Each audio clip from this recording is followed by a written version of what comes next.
नमस्ते दोस्तों, मेरा द्विवेदी फिर से अपने यूट्यूब चैनल क्या स्वागत करता हूँ। होप सब स्वस्थ होंगे। आज का जो वीडियो खास हमने पीबी फिनटेक लिमिटेड जो आईपीओ आ रहा है उसके बारे में डिस्कस करेंगे। ये बहुत ही नामचीन कंपनी है। आप इसके नाम से नहीं जानते होंगे, बस इसके ब्रांड से जरूर जानते होंगे।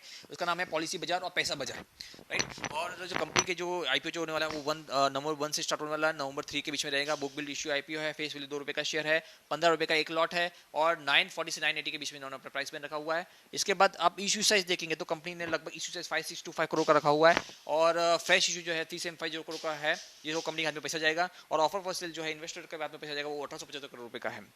और इसके बाद इसका जो अलॉटमेंट जो रहेगा नवंबर 10 के आसपास आएगा और लिस्टिंग जो होगी नवंबर 15 के आसपास रहेगी। एक लॉट के लिए आपको इसमें 15 शेयर के लिए 14,700 रुपए का इन्वेस्टमेंट करना है और आप मैक्सिमम 13 लॉट के लिए अप्लाई कर सकते हैं, जिसके लिए आपको 1,91,000 का इन्वेस्टमेंट करना है।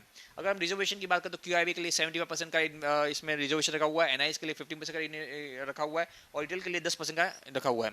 प्रमोटर की बात करें तो प्रमोटर यहाँ पे ऐसा कुछ नहीं है। यहाँ पे प्रोफेशनली मैनेज कंपनी है और इन्वेस्टर बैकिंग कंपनी है, जिसमें मेजर जो पोर्शन है वो सॉफ्ट बैंक का है, जो जापानीज कंपनी जो बहुत बड़ी इन्वेस्टमेंट कंपनी है, जिसका बहुत सारे आप बोल सकते हैं कि ऐसे यूनिकॉर्न या आप बोल सकते स्टार्टअप में बहुत सारा इन्वेस्टमेंट कंपनियों में करती है।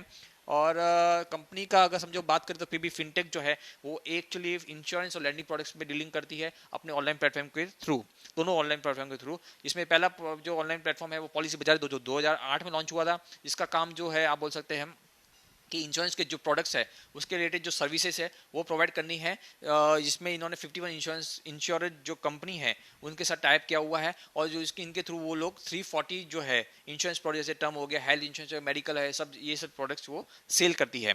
कंपनी के अगर समझो सर्विस का थोड़ा समझ ले मोटा मोटी तो इसमें 3 टाइप की इनकी सर्विस होती है कि पहले इंश्योरेंस बेचने से पहले इनकी सर्विस जैसे इसमें रिसर्च प्रोवाइड करती है। दूसरा जो सर्विस आता है इंश्योरेंस के टाइम की सर्विस, जिसमें वो एप्लीकेशन कैसे करना है, पेमेंट कैसे करना है और क्या मेडिकल चेकअप, ये सब जो भी फैसिलिटीज है वो प्रोवाइड करती है। और आपका पॉलिसी सेल हो गई, मतलब policy after post policy management जो है वो सर्विस प्रोवाइड करती है, जिसमें रिफंड हो गया, क्लेम हो गया, कैंसिलेशन हो गया, रिन्यूअल हो गया, ये सब सर्विसेज प्रोवाइड करती है। अगर हम फर्स्ट एंड सर्विलेंस की रिपोर्ट के हिसाब से देखें तो पॉलिसी बाजार जो है लगभग 93.4 मार्केट शेयर जो डिजिटल ये जो इंश्योरेंस का मार्केट शेयर है वो होल्ड करती है और 65.3 जो इनका जो ये साल का जो सेल है जो डिजिटल मार्केट में वो ये साल का इन्होंने 60.3% किया हुआ है। पैसा बाजार जो है दूसरा जो इनका प्रोडक्ट है वो 2014 में लॉन्च हुआ था और लगभग ये भी सेम आप बोल सकते हैं क्रेडिट कार्ड फैसिलिटीज़ है, फिर होम लोन्स, ये जितने भी आप बोल सकते लोन्स और बाइक इंश्योरेंस है, मोटर इंश्योरेंस है, जितने भी इंश्योरेंस है, सॉरी लोन है, वो आप ये प्रोवाइड करवाती है, ये फैसिलिटीज वो प्रोवाइड करती है। इसके लिए उन्होंने 54 एनबीएफसीज, बैंक और फिनटेक जो कंपनी है उनके साथ टाइप किया हुआ है। और आप देख सकते हैं कि इनमें जो जो ये डिजिटल जो लोन जो फैसिलिटीज है उसमें 51% मार्केट शेयर जो है इसके पैसा बाजार के आसपास है। और आप अगर डिस्बर्सल देखें ईयर टू ईयर तो आप 2019 में इन्होंने 6,500 के ऊपर, सॉरी 5,100 के करोड़ के ऊपर उन्होंने डिस्बर्सल कराया था। और इसके बाद 6549 करोड़ का डिस्बर्सल उन्होंने 2020 में कराया है और 2021 जो भी चल रहा है ईयर उसमें उन्होंने 2,916 करोड़ का करोड़ का इन्होंने डिस्बर्सल कराया है।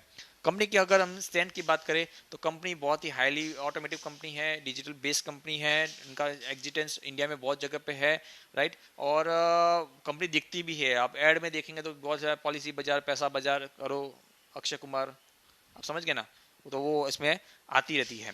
इसके बाद कंपनी का नेटवर्क बहुत अच्छा है। कंपनी के रिन्यूअल्स जो आती है बाद में, जैसे पॉलिसी के लिए पॉलिसी सेल करी बट रिन्यूअल्स आना भी जरूरी है, तो रिन्यूअल का रेशियो भी बहुत अच्छा है, हायर रिन्यूअल रेशियो है। और कंपनी जो एकदम लाइट बेस्ड मॉडल पे काम करती है, कुछ नहीं है, सिर्फ असेट तो कुछ है नहीं होगा, तो सब जो भी रहेगा वो पोर्टफोलियो पे खर्चा करना और ब्रांडिंग करनी है तो उसके लिए है। और फाउंडर मैनेजमेंट बहुत एक्सपीरियंस मैनेजमेंट है इस फील्ड के लिए, right. Object of the issue जो है कंपनी का, उनको ब्रांड बिल्डिंग करनी है पॉलिसी बाजार पैसा बाजार की, और इसके लिए 1500 करोड़ का भी लोग इन्वेस्टमेंट करने वाला है। और बाद में और भी नए जो एक्सपांशन कंपनी करने वाली है आगे, तो उसके लिए 375 करोड़ का इन्वेस्टमेंट करने वाली है। कुछ एक्विजिशंस करना है उनको फ्यूचर स्ट्रेटेजिक इन्वेस्टमेंट के लिए, जैसे कोई भी बहुत सारी इंश्योरेंस कंपनी अभी डिजिटल आने वाली है तो उनको सेट प्रोवाइड नहीं हो, इसके लिए वो क्या एक्विजिशन थोड़ा कर सकती है, तो 600 करोड़ का वो इन्वेस्टमेंट हो गया। फिर बाद में आउटसाइड इंडिया में इनको भी आगे एग्जिटेंस करना है, जैसे आगे बाहर जाना है, सबको अपनी ग्रोथ चाहिए, तो उसके लिए 375 करोड़ का इन्वेस्टमेंट करने वाली है। और जनरल कॉर्पोरेट पर्पस के लिए जो पैसा बचा होती है जनरल कॉर्पोरेट पर्पस के लिए यूज होने वाला है। कंपनी की फाइनेंशियल्स की बात करें तो यहाँ पे आपको थोड़ा निराशा हो सकती है। कंपनी का अगर समझो रेवेन्यू देखें तो मार्च 19 का 528 करोड़ का है मार्च 20 का 855 करोड़ का है, और मार्च 21 का 957 करोड़ का है। अगर हम क्वार्टर टू क्वार्टर बात करें तो जून 20 और जून 21 के बीच में तो 191 करोड़ का रेवेन्यू जून 20 का है, और 258 का करोड़ का रेवेन्यू इनका जून 21 का है। ये मतलब आप ऐसे year to year quarter to quarter बात करें तो रेवेन्यू तो इनका इंक्रीज हो रहा है, बट प्रॉफिट में अभी तक कंपनी 10 साल हो गया है, कंपनी अभी तक प्रॉफिट में नहीं आई है। तो आप लॉस प्रॉफिट की बात करें तो मार्च 19 में इन्होंने 346 करोड़ का लॉस किया था, मार्च 20 में 304 करोड़ का लॉस किया था, मार्च 21 में 150 करोड़ का लॉस किया। यहाँ पे देखेंगे तो डिक्रीजिंग ट्रेंड है लॉस का, बट अभी तक प्रॉफिट में नहीं आई है। और क्वार्टर टू क्वार्टर देखें तो जून 20 का इनका जो लॉस था वो 59 करोड़ का था, और जून 21 में इनका जो लॉस था वो 110 करोड़ का था। इसके बाद कंपनी के अगर आप रिटर्न ऑन नेटवर्थ देखें तो नेगेटिव होगी, बिकॉज नेगेटिव ही है कंपनी अभी तक, और ईपीएस भी नेगेटिव है। तो उसके बेस पे इनका वैल्यूएशन इतना कुछ मतलब खास बनता नहीं है, फिर भी कंपनी ने 44,000 करोड़ का मार्केट कैप बताया। तो इसके हिसाब से तो आप देखेंगे तो प्राइस का जो वैल्यूएशन इन्होंने जो रखा है बहुत महंगा रखा हुआ है। कंपनी थोड़ा और सस्ता ला सकती थी, बट अभी क्या है उसमें ब्रांडिंग किया हुआ है इनका, मतलब एक क्या बोलते हैं क्रेंज है इस तरह के आईपीओ के लिए, जैसे जोमेटो है, नाइका है, वैसा इसका भी इस प्रोडक्ट के लिए भी इस कंपनी के लिए भी क्रेंज चल रहा है मार्केट में। अभी रिसेंट न्यूज़ देखें तो पॉलिसी बजाज जो है 2569 करोड़ का जो इंश्योरेंस कंपनी और अदर जो इन्वेस्टर है उनसे उनका एंकर बुक मतलब उनको इन्वेस्टमेंट मिला है, जिसमें आप बोल सकते हैं कि जो फॉरेन इन्वेस्टर जो है इनके आप बोल सकते हैं गोल्डमैन सैक है, नोमुरा है, WF एशियन स्मॉलर है, कैनेडा पेंशन फंड है, पेंशन प्लान इन्वेस्टमेंट बोर्ड है, और बहुत सारे ऐसे ब्लैक रॉक है, ये सब ने इन्वेस्टमेंट किया हुआ है। और डोमेस्टिक इन्वेस्टमेंट के बाद तो सब जितने भी म्यूचुअल फंड कंपनी है सबने इन्वेस्टमेंट किया है, HDFC, ICICI, SBI, axis, Aditya Birla, Kotak, जिनका नाम ले उनका इन्वेस्टमेंट आया है, और लाइफ इंश्योरेंस कंपनी सबने इन्वेस्टमेंट किया, Bajaj, HDFC life insurance, SBI life insurance, max life insurance. तो ये सबसे इन्वेस्टर ने इन्वेस्ट किया है, और ये लोग बड़े लेवल के लोग हैं, तो वो ज़्यादा अच्छा उनका जो लॉन्ग टर्म इन्वेस्टमेंट ही रहता है। तो इसलिए मैं भी ये कंपनी को आपको बताऊंगा कि कंपनी ऐसे तो देखने जाए तो मार्केट लीडर है, स्ट्रॉन्ग मार्केट ग्रोथ रेट है, रिकॉर्ड भी इनका एग्रेसिव है, मतलब मार्केटिंग में बहुत अच्छा खासा मतलब पैसा खर्च कर लेती है। बस इसमें नेगेटिव है कि कंपनी अभी तक लॉस में है, और इनका वैल्यूएशन उसके हिसाब से महंगा लग रहा है जिस हिसाब से लाया है। और एक और रिस्क इसमें है, इंश्योरेंस रेगुलेटरी अगर कुछ चेंजेस आया, या कुछ बैंकिंग रेगुलेशंस के या ये फाइनेंसिंग के रेगुलेशन के हिसाब से कोई चेंजेस आया, तो इसमें ये रेगुलेशंस का इफेक्ट जरूर पड़ेगा। सो इस तरह से देखें तो कंपनी को आपको सिर्फ आप अप्लाई कर सकते हैं, बट लॉन्ग टर्म इन्वेस्टर के लिए अप्लाई करना पड़ेगा आपको।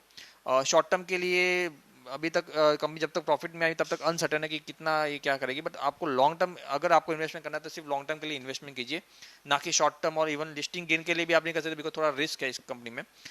सो इवन जोमेटो और नाइका से भी थोड़ा इनका जो फाइनेंशियल नाइका से भी अगर कंपेयर करें तो फाइनेंशियल इनका बहुत वो है।